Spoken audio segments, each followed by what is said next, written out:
this is all a game. That's what your problem is. You do. You think this is all a game. I can say definitely I didn't take it seriously the first week. The second week after I stayed in, I had a lot of time to think About what? about, Here's the stupidity of this individual. You can think it's a game. It's a game with me that you will never win. Ms. Fong-Fichan understands that that story is not feasible. That when you Really? inspect the claim that was made at her... I don't understand your stupidity. Don't get to just have your way because you want to have your way. I do not like sending people to jail. Your Honor, I appreciate the court's accommodation. I had an opportunity to speak with Ms. Fong-Fichan. I discussed bond violations that have come to the court's attention since Ms. Fong-Fichan's last appearance before the court. Ms. Fong-Fichan... Now that, as well as the continued lying. Of course, Your Honor. And Ms. Fong-Fichan is going to apologize to the court, going to admit that what the court has been made aware of, her participation on a video podcast. Okay, let's just get it all right, Mr. Warren. Here's the stupidity of this individual. I lock her in jail because she was lying and violating her conditions. One of her first calls from the jail is to a podcast. Am I right? That's correct, Your Honor. But then gets here and runs a ruse that she's really making the calls regarding her two children. So not only does that then go on social media, there's then another one on social media shortly after when she was arraigned, where she was violating her bond condition at that time. I've yet to figure out why she doesn't have a medical marijuana card if that's what she wants to do. But she doesn't, and then just continues to use. Lied to community corrections, then lied to me. So she gets put in, then makes within that week at least 41 calls that we could see, but there were actually additional ones.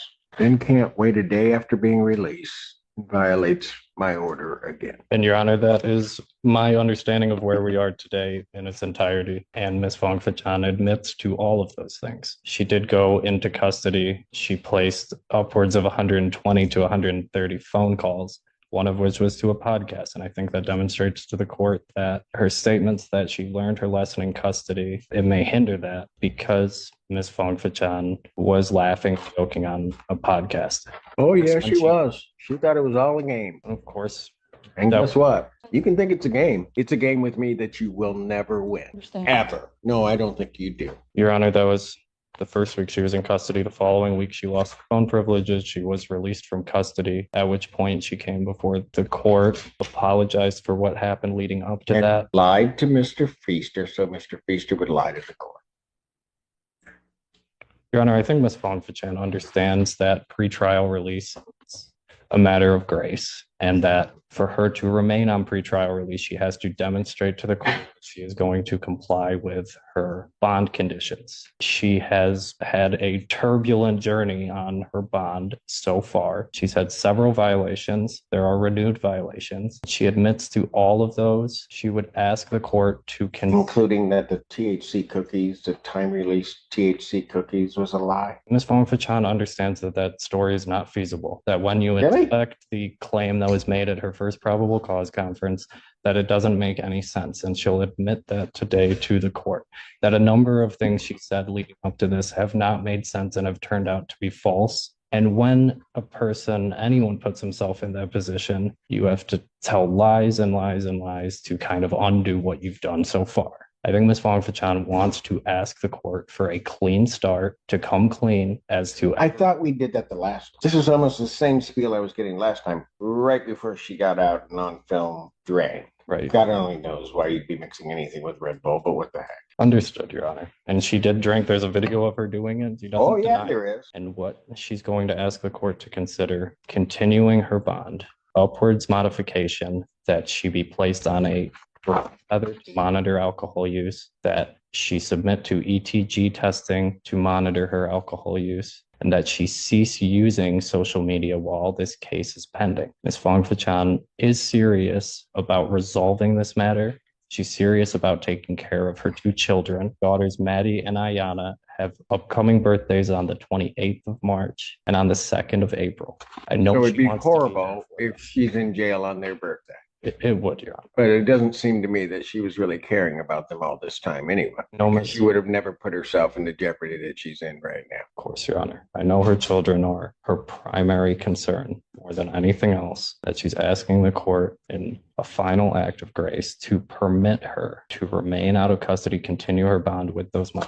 And Ms. Fong-Fachan can address the court and come clean about any violations of bond leading up to today. Go ahead. What does she want to tell me? Mr. Allen. I just wanted to apologize for starting off with a bad start with you. I hope that start over. I did my time for bond violation for 2 weeks. I messed up the first week. The second week you revoked my phone privileges. I learned my lesson. I had some time to think about what I've done, and when I figured it out, I did have that cup of alcohol on the podcast. I truly thought that it was just no smoking weed, but I didn't know alcohol was a problem. But now I know. I do not have an alcohol problem. I was just drinking. How am I supposed to know that? You don't. You don't. That now you've learned your lesson. I know. Tell me how I should know I that. know that anything that I say, you probably won't believe because we started off poor, badly. Oh, and you lied. Yes, Your Honor. Not just little lies, big lies. Sure. Every step you've done, you've been lying. So tell me why I should believe you now. I don't have a reason or any excuse to argue with that. I understand. Your Honor, I think Ms. Fong-Fachan knows it's not about what she says, it's about what she does. And what she's done leading up to this has not instilled confidence in the court that she's going to comply. We're asking the court to give her an opportunity to demonstrate that she's going to comply with the court's orders and perhaps present herself as a candidate for at the conclusion of this case. I know you're upset at me. Oh, I'm not upset because I definitely get to go home today. So I'm not really upset. Go ahead. What did you want to say? You just think this is all a game. That's what your problem is. You do. You think this is all a game. I can say definitely I didn't take it seriously the first week. The second week after I stayed in, I had a lot of time to think About what? about, my actions before, during, and now after the fact, even having a drink. And I guess if you want to put me back in jail, I deserve it. Yeah, you do. You have a CPL. Yes. How bad do you want to make this guy? Because if you want to take this thing and make it the worst experience you ever had in your life, I'll be more than happy to indulge you. I don't. So whose rules are we going to play by? Yours, Your Honor. Absolutely. Problem is, I don't know that you know how to do the right thing. I think somebody that lies as much as you do about everything, it seems, and just kind of does what you want to do. Because you've probably been doing this your whole life, and that's why you can't change. May I have the opportunity to say a couple of things? Oh, absolutely. I'm sorry, Ms. Hughes. I appreciate it, Your Honor. Your Honor said something very interesting. You've probably always been this way, so that's why it's so hard to change. This behavior is exactly what this case is about. She's charged with R&O. She's charged with malicious destruction of a building. She went to her ex-boyfriend's business and kicked his front door of his business. The police arrived and she immediately started lying to the police. That she had just got there, that she hadn't kicked in the front door, that she didn't know what was going on. The police wanted to conduct their investigation, so they asked her to just wait in her car. That's all they asked her to do. And can you just wait in your car? And she took this as an opportunity to defy them rather than just listen to them. She told them, I'm not doing nothing. I don't need to go to my car. They asked her again, please go to your car. She decided to cut off Officer Cunningham, not allowing him to speak. She said, well, you can either wait in your car or you can wait in my car. She said, take me to jail, fuck it. Yes, go ahead, take me to jail.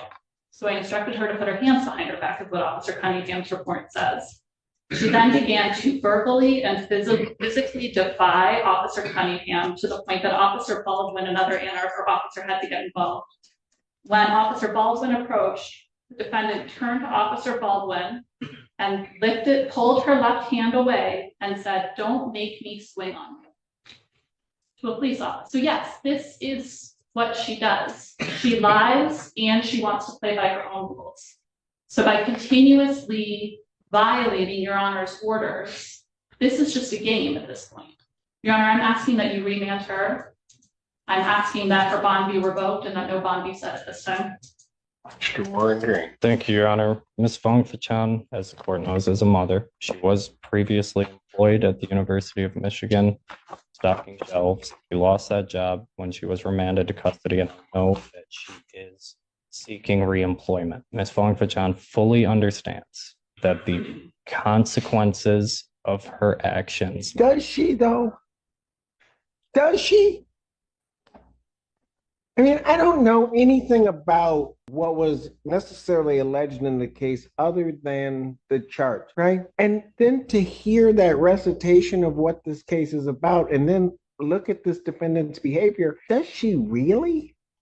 And I don't know why these kids keep coming up as some shield, because it appears to me everything she's doing has nothing to do with them. She's just running her world. Go ahead. I'm sorry, I interrupted. Your Honor, Ms. Fong Fachan has faithfully attended all of her court hearings. I believe that with added conditions of alcohol monitoring, that the court's concerns about her drink press. I know it's difficult to address the court's concerns about Ms. Fong Fachan's dishonesty. I believe she's come before you today and been honest about her past conduct and the conduct even after she was released from custody before court today. I'm asking the court to consider continuing her bond with those added conditions. Ms. Fong Fachan will test today and tells me she will test clean. Anything else? Nothing further, Your Honor. Dr. Young, anything else? I just wanted to say sorry. I've made some mistakes that day when that happened. I didn't necessarily just kick in the door. It was more to it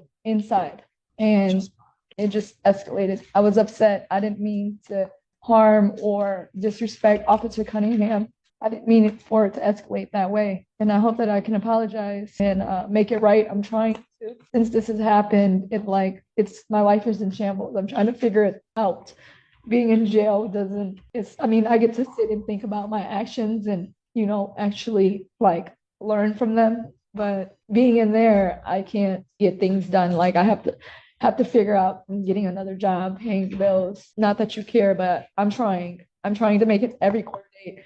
I quit smoking weed. If I can be placed on an alcohol tether or have to drop for urine, I ask, can you still give me another chance? And you said something very interesting. You said, I don't care. Not that I care. Just now? Yeah, that's a funny thing. Because actually about everybody that comes before this court, I care. I do. Maybe sometimes to my detriment. I do. I don't understand your stupidity. I just don't get it.